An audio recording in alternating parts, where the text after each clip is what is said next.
اور اس کے بعد پھر سپریم کورٹ آف پاکستان اس کا سو موٹو لیتی ہے۔ اب وہاں پر بھی جو قاسم سوری صاحب نے جو اسد کیسر صاحب کی پہلے سے لکھی ہوئی ان کے دستخطوں کے ساتھ جو رولنگ پڑھی، اس کے اندر بھی انہوں نے سائفر کا ذکر کیا کہ جناب پاکستان کے امریکہ میں جو سفیر تھے اسد مجید خان صاحب، انہوں نے یہ خط تحریر کیا جس کے اندر یہ ساری تفصیلات لکھی ہوئی تھیں۔ سپریم کورٹ آف پاکستان کی طرف سے جو غیر ملکی سازش کا عمران خان صاحب کا بیانیہ ہے، اس کا جو پہلا نقطہ تھا وہ یہی تھا کہ جناب یہ ایک سائفر آیا تو بھائی اس کی تحقیقات کس نے کرانی تھی۔ 7 مارچ کو وہ مراسلہ لکھا گیا، 8 مارچ کو تحریک عدم اعتماد پیش ہوتی ہے، عمران خان پہلی مرتبہ 27 مارچ کو سائفر کا ذکر کرتے ہیں اور 27 مارچ سے پہلے جو 14 دن کی آئینی مدت ہے تحریک عدم اعتماد پر اجلاس بلانے کی وہ گزر چکی ہوتی ہے، یعنی 7 مارچ سے لے کر 27 مارچ تک کا جو ٹائم ہے اس ٹائم کے اندر عمران خان صاحب وزیر اعظم تھے، ان کے پاس نیشنل اسمبلی میں بھی اکثریت تھی، اس سے پہلے اتحادی بھی عمران خان صاحب کے ساتھ موجود تھے، اب مکمل طور پر وہ ان کے ساتھ انٹیکٹ بھی تھے، آلدو کہ ان کے اپوزیشن کے ساتھ اس وقت کی رابطے موجود تھے، لیکن انہوں نے باضابطہ طور پر عمران خان کو چھوڑنے کا اعلان نہیں کیا ہوا تھا۔ ایسے موقع پر اگر عمران خان صاحب ایک جوڈیشل کمیشن یا وٹ ایور جس طرح کی بھی وہ کمیشن چاہتے تھے اس کی تحقیقات کے لیے بنا سکتے تھے، لیکن انہوں نے نہیں بنایا، جان بوجھ کر نہیں بنایا، اور سپریم کورٹ نے اپنے فیصلے کے اندر اس بات کا ذکر کیا کہ سائفر کی تحقیقات کے لیے ایک انڈیپینڈنٹ کمیشن بن سکتا تھا جو نہیں بنایا گیا۔ کیوں نہیں بنایا گیا؟ کوئی جواب نہیں ہے اس کا۔ دوسرا، عمران خان صاحب نے اس سائفر کی بنیاد پر لوگوں کی ہمدردیاں سمیٹی، کیونکہ اس بات میں تو کوئی دو رائے نہیں ہے، پاکستان کے اندر جو اینٹی امریکن جذبات ہیں وہ موجود ہیں، اور اینٹی امریکہ بہت سارے لوگ پاکستان کے جو اس وقت مشکلات کا سامنا ہے، یا آج بھی یا ماضی میں بھی لوگ یہ سمجھتے ہیں پاکستان کی عوام کہ جناب امریکہ کی کیمپ میں جانے کی وجہ سے پاکستان کو بہت زیادہ مشکلات کا سامنا ہے، اور امریکہ جب چاہتا ہے پاکستان کا کان مروڑ کے اپنی مرضی کے جو مفادات ہیں وہ حاصل کر لیتا ہے، لہٰذا یہ ایک جو جذبات ہیں وہ پنپ رہے تھے۔ عمران خان صاحب نے بھی وہی امریکن ٹچ دیا اپنے بیانیے میں، اور اس ٹچ کے ذریعے انہوں نے اپنی جو 3.5 سال کے اقتدار کے اندر ہونے والی ناکامیاں تھیں اس کو کور کرنے کی کوشش کی۔ سپریم کورٹ نے اس کو بھی ایکسپوز کر دیا۔ البتہ یہ ضرور ہے کہ سپریم کورٹ کے فیصلے میں چند ایسے نکات موجود ہیں جو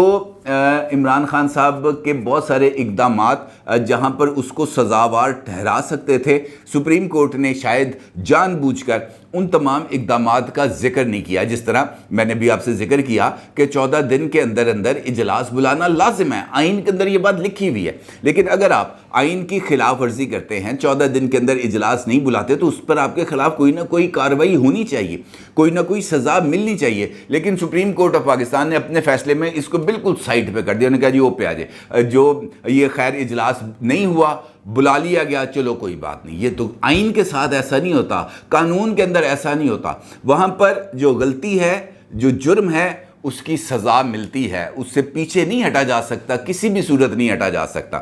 اسی طریقے سے قاسم سوری نے جس طریقے سے یہ جو تحریک عدم اعتماد ہے اس کو رد کیا بغیر ووٹنگ کرائے ہوئے، کیا کارروائی سجیسٹ کی گئی سپریم کورٹ آف پاکستان کے اس فیصلے میں قاسم سوری کے خلاف؟ کوئی سزا نہیں سجیسٹ کی گئی، کسی قسم کی کوئی بات نہیں کی گئی، صرف یہ کہا گیا کہ ان کے اقدامات جو ہے وہ غیر آئینی ہیں، اس وجہ سے جو اسمبلی کی تحلیل کی گئی وہ غیر آئینی ہے، لہٰذا یہ جو سارے کا سارا عمل ہے اس کو درست کرنے کے لیے ضروری ہے کہ ہم اسمبلی کو بحال کر دیں۔ قاسم سوری صاحب آج بھی پھر رہے ہیں، ٹویٹر پر ٹویٹر ٹھوک رہے ہیں، کبھی وہ یہاں تک بھی کہہ دیتے ہیں کہ جناب یہ بھی چیک کر لیں کہ آپ کے جو ایٹمی میزائل موجود ہیں وہ چل بھی رہے ہیں کہ نہیں، ان کو دھوپ چھوپ لگوا لیں۔ یہ ٹویٹ انہوں نے کیا ہوا ہے، آن ریکارڈ ٹویٹ ہے ان کا، لیکن کوئی کارروائی نہیں، نہ ہی کوئی کارروائی کی سجیشن دی گئی۔ البتہ جو اضافی نوٹ لکھا گیا اس کے ذریعے آرٹیکل 6 کا راستہ کھلتا ہے۔ اب یہ وہ معاملات ہیں جس کی وجہ سے پی ٹی آئی کو اس کی تکلیف ہے، اور یہی وجہ ہے کہ فواد چودھری صاحب نے جو اپنا ایک تفصیلی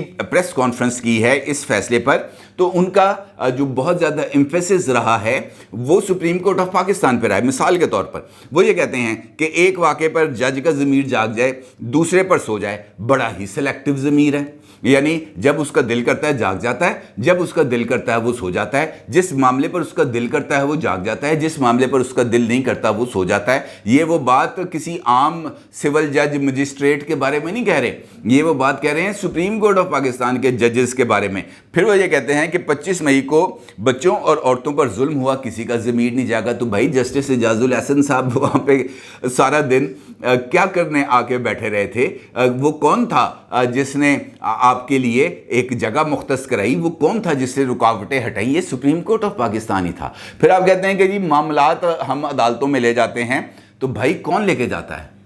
سپریم کورٹ اگر سیاسی فیصلے کرتا ہے, ہائی کورٹ اگر سیاسی فیصلے کرتا ہے تو کیوں کرتا ہے؟ کیا آپ کو اپنے دور حکومت کے اندر جو معاملات آپ عدالتوں میں لے کے گئے تھے آپ کو یاد نہیں؟ یہ سینٹ الیکشن میں ٹریسیبل بیلٹ کے لیے کون گیا تھا عدالت عظمیٰ میں؟ آپ ہی گئے تھے نا, اور تو کوئی نہیں گیا تھا. آرٹیکل 63A کی تشریح کے لیے کون گیا تھا سپریم کورٹ؟ آپ ہی گئے تھے نا. منحرف اراکین کو سزا دلوانے کے لیے کون گیا تھا؟ آپ ہی گئے تھے نا. یہ جو اسپیشل سیٹس تھیں ان کو حاصل کرنے کے لیے کون گیا تھا اسلام آباد ہائی کورٹ؟ آپ ہی گئے تھے نا. حمزہ شہباز کو وزارت اعلیٰ سے ہٹانے کے لیے کون گیا تھا لاہور ہائی کورٹ؟ آپ ہی گئے تھے نا. تو بھائی آپ خود جاتے ہیں, ملبہ جا کے ڈال دیتے ہیں دوسروں پر. پھر وہ یہ کہتے ہیں, الزام لگاتے ہیں کہ ججمنٹ سے پہلے کیا باتیں ہو رہی تھیں, پھر وقفے کے بعد نہ جانے کیا ہوا. یہ باتیں تاریخ کا حصہ ہیں, ایک نہ ایک دن سامنے سب کچھ آئے گا.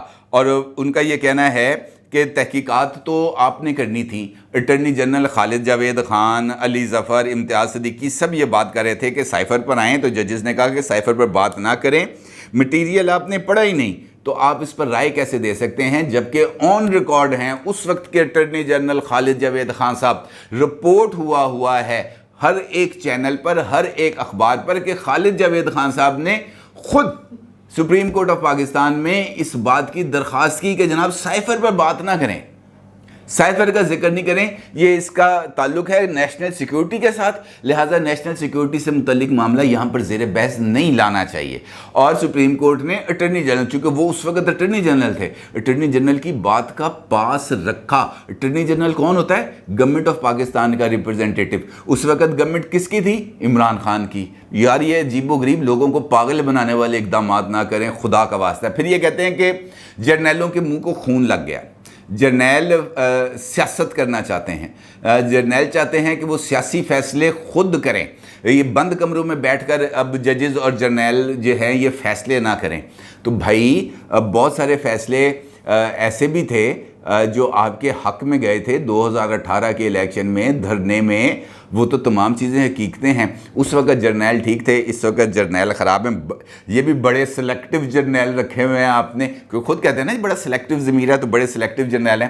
پھر وہ فرماتے ہیں کہ جناب آرٹیکل 6 ایک فیصلہ, ایک اضافی نوٹ لکھا ہوا ہے اسی فیصلے میں, جس کے اندر یہ کہا گیا ہے کہ جناب یہ جو ساری کارروائی ہوئی ہے یہ اس بات کا ثبوت ہے کہ آرٹیکل 6 کی خلاف ورزی کی گئی ہے, اور حکومت اگر چاہے تو وہ سنگین غداری کے تحت اس پر کارروائی کر سکتی ہے, لیکن ہم اس پر کوئی کارروائی نہیں کریں گے. جو کچھ کرنا ہے وہ پارلیمنٹ کرے اور منتخب نمائندے کریں. اس پر فواد چودھری صاحب یہ کہتے ہیں کہ آرٹیکل 6 لگا تو رسے کم پڑ جائیں گے. بلو رسیاں دی فکر نہ کر, رسے بڑے گردنیں تیار کریں. لیکن مسئلہ یہاں پہ یہ ہے کہ جو حکومت ہے وہ اتنی ٹھنڈی اور اتنی کو ہومیوپیتھک حکومت ہے کہ جس کے اندر کوئی ذرا سا تپڑ ہی نہیں ہے کہ وہ اٹھ کے کھڑی ہو جائے, وہ کہے کہ جناب اب ہمارے ہاتھ میں یہ چیز آ گئی ہے, اب ہم نہیں چھوڑیں گے. وہ نہیں کریں گے, کسی بھی صورت نہیں کریں گے. شہباز شریف صاحب فیصلے پر جو رد عمل دیتے ہیں وہ یہ کہتے ہیں کہ جناب بڑا زبردست فیصلہ ہے, اس نے پی ٹی آئی کو ایکسپوز کر کے رکھ دیا ہے, غیر ملکی سازش کے بیانیے سے ہوا نکال دی ہے.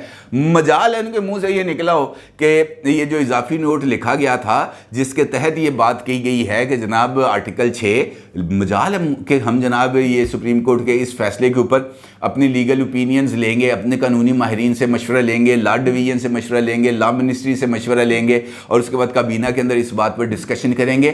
مجال ہے ایک لفظ بولا ہو. تو بھائی آپ رسوں کی فکر نہ کریں. یہ اگر فیصلہ کر لیں نا شہباز شریف صاحب تو رسے بڑے, اس کی فکر نہیں کرنی ہے آپ نے. پھر آپ کہتے ہیں انقلاب آئے گا, شفاف انتخابات نہ ہوئے. شیخ رشید, شفاف انتخابات نہ ہوئے تو انقلاب آئے گا, پاکستان سری لنکا بن جائے گا. ٹھیک ہے, آپ انقلاب لانے کی کوشش کر سکتے ہیں, لے آئیں, کون روک سکتا ہے بھائی؟ جس کے پاس بندے ہیں, جو بندے نکال سکتا ہے, جو کروڑ سوا کروڑ بندے نکال سکتا ہے, وہ لے آئے انقلاب. لیکن پہلے بندے تو نکالیں. جلسوں کے اندر بندے آنے کا مطلب یہ نہیں ہے کہ آپ انتخابات جیت جائیں گے. جلسوں میں تو لوگ بہت سارے چکروں میں بھی آ جاتے ہیں, گانے سننے آ جاتے ہیں اور چھیڑخانی کرنے آ جاتے ہیں, بہت سارے وجہ سے آ جاتے ہیں, دیکھنے کے لیے آ جاتے ہیں. لیکن اس کا مطلب یہ نہیں ہے کہ جلسوں کے اندر جو لوگ آئے ہیں وہ حقیقی معنوں میں آپ کے ساتھ ہوں. خود حیثیت یہ ہے کہ ایک نوٹس ملا اینٹی کرپشن کا, ایک نوٹس ملا اینٹی کرپشن کا کہ جناب آپ نے جو زمین بیچی ہے اس کے اوپر جو ڈیوٹی آپ کے اوپر واجب الادا ہے شیخ رشید احمد صاحب, وہ ڈیوٹی آپ نے جمع نہیں کرائی, جو قواعد کے خلاف ورزی ہے, لہٰذا آپ اپنے ریکارڈ سمیت پیش ہوں. اور خود کیا کیا, سٹے آرڈر لینے کے لیے چلے گئے. اپنا یہ عالم ہے کہ عدالتوں کے پیچھے چھپتے ہیں, اپنا یہ عالم ہے کہ کوشش کرتے ہیں کہ بھائی دائیں بائیں سے گزر جائے, سارا جھوٹ ہی ہو, ہمارے پہ کوئی بات نہ آئے, ہمیں اندر نہ رہنا پڑ جائے. لیکن جب پریس کانفرنس کرتے ہیں تو دھمکی پہ دھمکی. رانا ثناء اللہ میں ہمت ہے تو ہمیں گرفتار کر کے دکھائے, مجھے لے کے جائے, خمیازہ بھگتنا پڑے گا, سارا کچھ باہر آ جائے گا. اس قسم کی دھمکیاں بھائی یا تو سامنا کریں یا دھمکیاں دیں, یہ دونوں کام ایک ساتھ نہیں چل سکتے. اب سچویشن بڑی دلچسپ ہے. سچویشن اس وجہ سے دلچسپ ہے کہ الیکشنز ہونے والے ہیں 17 جولائی کو, اتوار والے دن. جو انتخابی مہم ہے اس نے جمعے کو ختم ہو جانا ہے, اور اس کے بعد کوئی جلسہ جلوس یقینی طور پر نہیں ہو سکتا. اب اس سینیریو کے اندر جہاں پر سپریم کورٹ کا فیصلہ آ گیا, اور اگر آپ تصور کریں کہ کل فارن فنڈنگ کیس کا بھی فیصلہ آ جائے, اور فارن فنڈنگ کیس میں بھی عمران خان صاحب کی ایسی تیسی پھر جائے, جو کہ پھرنی ہے, جتنا شواہد اس میں موجود ہیں, عمران خان صاحب کی جان نہیں چھوٹنی. اگر یہ فیصلہ آ گیا تو بھائی یہ ان کے پاس تو منہ چھپانے کی جگہ نہیں ملے گی. اور اس کے ساتھ ساتھ یہ جو کرپشن کے کیسز نکلتے آ رہے ہیں, جس کا میں نے آج صبح جو ویڈیو آئی ہے اس کے اندر آپ کو میں نے مختلف لوگوں کی کرپشن کی داستانیں سنائی ہیں, تو یہ اگر چیزیں سامنے آ گئیں اور ان کے اوپر بھی تحقیقات ہو گئیں, ان کے اوپر بھی کیسز چل گئے, ان پہ بھی عدالتیں لگ گئیں, تو پھر کیا ہوگا؟ کوئی جگہ نہیں بچے گی. یہ جو جعلی صداقت اور امانت کا سرٹیفکیٹ لے کے آپ پھر رہے ہیں نا, وہ بھی سارا کچھ ضائع ہو جائے گا. تو بہتر یہ ہے کہ قانون بنائے ہی اس لیے جاتے ہیں کہ ان قانون پر عمل درآمد کیا جائے, چاہے وہ آپ کو پسند ہے یا نہیں. عدالت کا فیصلہ آپ کو پسند ہے یا نہیں, آپ کو فیصلہ ماننا پڑے گا, کیونکہ اس فیصلے نے امپلیمنٹ ہونا ہے. نواز شریف صاحب اور مریم صاحبہ کو سزا ملی, وہ اپنی مرتی بیگم کو, وہ اپنی مرتی ماں کو لندن میں چھوڑ کے جہاز پہ بیٹھے اتر آئے لاہور. پتہ تھا کہ سزا ملنی ہے, پتہ تھا کہ جیل میں جانا ہے. 4 دن اگر وہ مزید رہ جاتے, محترمہ کلثوم نواز کی جب تک زندگی تھی وہاں پر رہ جاتے, کسی نے ان پر انگلی نہیں اٹھانی تھی, کوئی کسی نے کچھ کہنا تھا, کیونکہ جب بھی واپس آنا تھا معاملہ تو یہی ہونا تھا نا کہ ایئرپورٹ سے ان کو گرفتار کرنا تھا, ڈیالہ جیل بھجوا دینا تھا یا کوٹ لکھپت جیل بھجوانا تھا, اس کے علاوہ تو کچھ نہیں ہونا تھا.